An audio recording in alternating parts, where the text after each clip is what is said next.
Hello guys, അസ്സലാമലൈക്കും. ഇന്ന് chicken parts കറിയാണ് ഉണ്ടാക്കുന്നത്. എങ്ങനെയെന്ന് നോക്കാം. അതിനായി 3 ഉള്ളി, 2 തക്കാളി, 2 പച്ചമുളക്, വെളുത്തുള്ളി, ഇഞ്ചി, കരിയാമ്പില എന്നിവ വേണം. അതിന് പിന്നെ ഒരു പാത്രം തപ്പാല വെച്ചിട്ട് അതിൽ കുറച്ച് നെയ്യ് ഒഴിക്കാം. നെയ്യ് കാഞ്ഞ് വരുമ്പോഴാണ് എന്നത്തെ സംഭവം. അപ്പം എണ്ണ കുറച്ച് അധികമാക്കിയിട്ടുണ്ട്, പ്രശ്നമില്ല. ഉള്ളിയും ചിക്കൻ പാർട്സ് നല്ലോണം ഇല്ലേ, അതുകൊണ്ടാണ് അങ്ങനെ ആക്കി. അപ്പോൾ എന്നത്തെ അടുത്ത പരിപാടി എന്താണെന്ന് നമുക്ക് നോക്കാം. അടുത്തയിലേക്ക് പോകാം.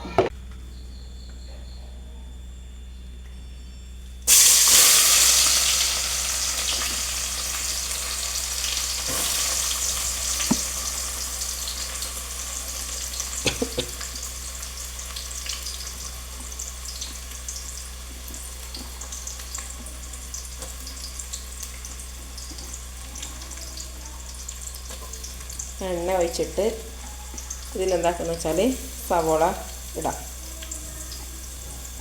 സവോള ഇട്ടി പിന്നെ ഇളക്കിക്കൊടുക്കാം.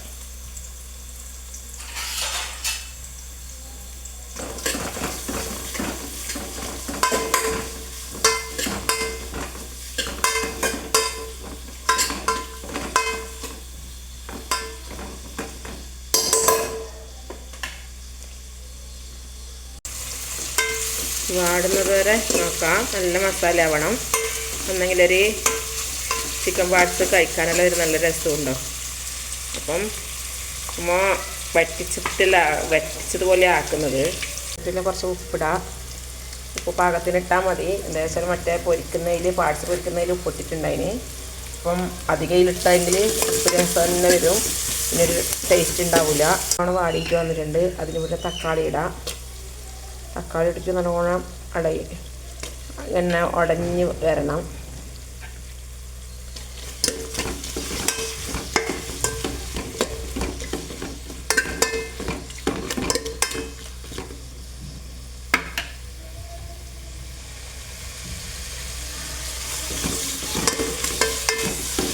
ഇതെല്ലാം എണ്ണയല്ല കേട്ടാ, എണ്ണയെന്ന് വിചാരിക്കണ്ട. ഇത് പൊന്തിയിട്ട് വരുന്ന വെള്ളവും കൂടിയതിൽ ഉള്ളി പൊരിയുന്നതനുസരിച്ച് വെള്ളം കുടിക്കൊണ്ടും വരും. അതാണ് ഇവിടെ വെള്ളം പൊന്തിക്കൊണ്ട് നിൽക്കുന്നത്. എണ്ണയും വെള്ളവും മിക്സായിട്ടാണ്, അല്ലാതെ എല്ലാം എണ്ണയെന്ന് തെറ്റിദ്ധരിക്കണ്ടാരും.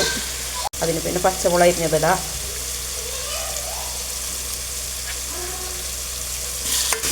ചതക്കണ്ടാട്ട എല്ലാം അരിഞ്ഞിട്ട് ഇട്ടാൽ മതി. ചതച്ചാൽ വേറെ ടേസ്റ്റ്, ചതക്കാതെ വേറെ ടേസ്റ്റ്. ഇതിലെന്ന് വെച്ചാൽ ചതക്കാതെ ഇടുന്നതാണ് ടേസ്റ്റ്. പച്ചമുളക് ഇങ്ങനെ മുറിച്ചിട്ട് തന്നെ കാണണം. അതുകൊണ്ടാണ് ഞാൻ മുറിച്ചിട്ടത്. അതിന് പിന്നെ വെളുത്തുള്ളിയും ഇഞ്ചിയും മുറിച്ചിട്ട് അരിഞ്ഞിട്ട് അത് വീഡിയോ എടുക്കാൻ വിട്ടുപോയതാണ്. അതിന് പിന്നെ അത് കൂട്ടി പിന്നെ കരിയാമ്പില ഇടാം. അതും നല്ലോണം മസാലയായിട്ട് എടുക്കാം. വഴറ്റി കഴിയുമ്പം കുറച്ച് മഞ്ഞൾപ്പൊടി ഇടാം. 2.5 സ്പൂണ് മുളക് പൊടി ഇടാം. ചെറിയ സ്പൂണ് 2.5 സ്പൂണാണ് ഞാൻ ഇടുന്നത്. എന്താ വെച്ചാൽ പൊരിച്ചിട്ട് വെക്കുമ്പോൾ തന്നെ ഇതിൽ മുളകിൻ്റെ ഇത് വന്നു. പിന്നെ ഗരം മസാല എല്ലാം ഇടുമ്പോൾ അത് ശരിയാവും. പിന്നെ 1.5 സ്പൂണ് മല്ലിപ്പൊടി ഇടാം. അപ്പം പൊടികളെല്ലാം ഇട്ട് അപ്പം ഇത് നല്ലോണം പച്ചമണം പോകുന്നവരെ വഴറ്റിക്കോട് നിൽക്കാം. ഗരം മസാലയും ചിക്കൻ മസാലയും ഇട്ടിട്ടില്ല. ഏതെങ്കിലും ഒന്നേ ഞാൻ ഉപയോഗിക്കാറില്ലൂ. ഞാൻ ഗരം മസാല ഇട്ടാൽ ചിക്കൻ മസാല ഇടില്ല, ചിക്കൻ മസാല ഇട്ടാൽ ഗരം മസാല ഇടില്ല, അങ്ങനെയാണ്. പൊടികളെല്ലാം യോജിച്ചിട്ട് വന്നിട്ടുണ്ട്. ഇനി കുറച്ച് ഗരം മസാല ഇടാം. സൂപ്പർ ഷെഫിൻ്റെ ഗരം മസാല ഉപയോഗിക്കല്, അപ്പം അതാണ് ഞാൻ ഇടുന്നത്. അപ്പം അതും കൂടി യോജിപ്പിക്കുക.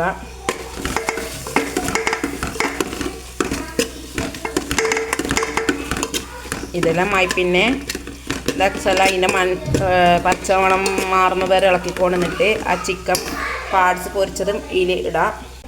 അപ്പം ഈ ചിക്കനെല്ലാം പൊരിച്ചതെല്ലാം ഇതിലിടാം. അങ്ങനെ എല്ലാം ചെറുങ്ങനെ ഇടുന്നുണ്ട്. അപ്പോൾ ശ്രദ്ധിക്കേണ്ട, താഴെ വീഴാതെ ഇടണം.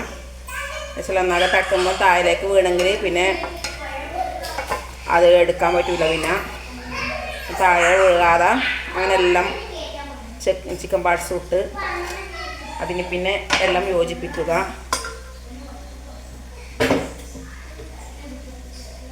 അങ്ങനെ തുണിയോടോ ഇറുക്കിനോടോ ഞാൻ ഇറുക്കിയാന്ന് പിടിച്ചിട്ടില്ലേ, ഇറുക്കിനോട് എടുത്തിട്ട് പാത്രം ഇങ്ങനെ പിടിക്കാം. എന്നിട്ട് ഇങ്ങനെ ചെറുങ്ങനെ ഇളക്കിക്കൊണ്ടിരിക്കാം. അപ്പം ഇത് ഈ കറി എന്ന് വെച്ചാൽ പത്തിനും ചപ്പാത്തിക്ക് പൊറോട്ടക്ക് നെയ്പ്പത്തിരി അതിനെല്ലാം നല്ല ടേസ്റ്റാണ്. അപ്പം ഏകദേശം കറി ആയിക്കൊണ്ട് വരുന്നുണ്ട്. അപ്പോൾ ഇങ്ങനെ ഇളക്കിക്കൊണ്ടും 2 സെക്കൻഡ് ഇങ്ങനെ നിൽക്കാം. അതിന് പിന്നെ ഇതാക്കുന്ന വെച്ചാൽ വീഴേണ്ട ആവശ്യമില്ല, നമ്മൾ പൊരിച്ചിട്ട് എടുക്കുന്നതാണ്. അപ്പോൾ എല്ലാം യോജിപ്പിച്ചാൽ മാത്രം മതി. ഉപ്പ് ചെക്ക് ചെയ്തിട്ട് അതേ വേണമെങ്കിൽ ഇടാം. കുറച്ച് മല്ലിയിലിടാം. ഞാൻ ചിക്കനായാലും പാർട്സ് ആയാലും ഇങ്ങനെ വെക്കൽ. എന്താ വെച്ചാൽ ഇങ്ങനെ വെച്ചാൽ ഒരു ടേസ്റ്റ് കൂടുതലാണ്. അപ്പം എല്ലാവരും ട്രൈ ചെയ്യുക. ട്രൈ ചെയ്ത് പിന്നെ കമൻ്റ് അറിയിക്കണം എല്ലാവരും. അപ്പം എല്ലാവരും ഉണ്ടാക്കുന്ന ഇത് അറിയില്ല, എനിക്ക് കുറച്ചാൾ അറിയായിരിക്കും, അറിയാതാക്കുക ഞാൻ പറഞ്ഞു തരുന്നത്. അപ്പം നിങ്ങളെന്താക്കുക കമൻ്റ് അറിയിക്കണം. എനിക്ക് സബ്സ്ക്രൈബ് ചെയ്യാത്തവരായാലും സബ്സ്ക്രൈബ് ചെയ്യണം. ബെൽ ബട്ടൺ അടിക്കണം. എന്നാലേ ഞാനിടുന്ന വീഡിയോസെല്ലാം നോട്ടിഫിക്കേഷനായിട്ട് നിങ്ങൾക്ക് ലഭിക്കും. റെഡി ആയിട്ടുണ്ട്. ഞാനൊരു പാത്രത്തിലേക്ക് കുറച്ച് ഫോട്ടോ എടുക്കാൻ മാത്രമായിട്ട് എടുത്തതാണ്. അടുത്ത വീഡിയോ കാണുന്നവരെ എല്ലാവർക്കും അസ്സലാമു അലൈക്കും.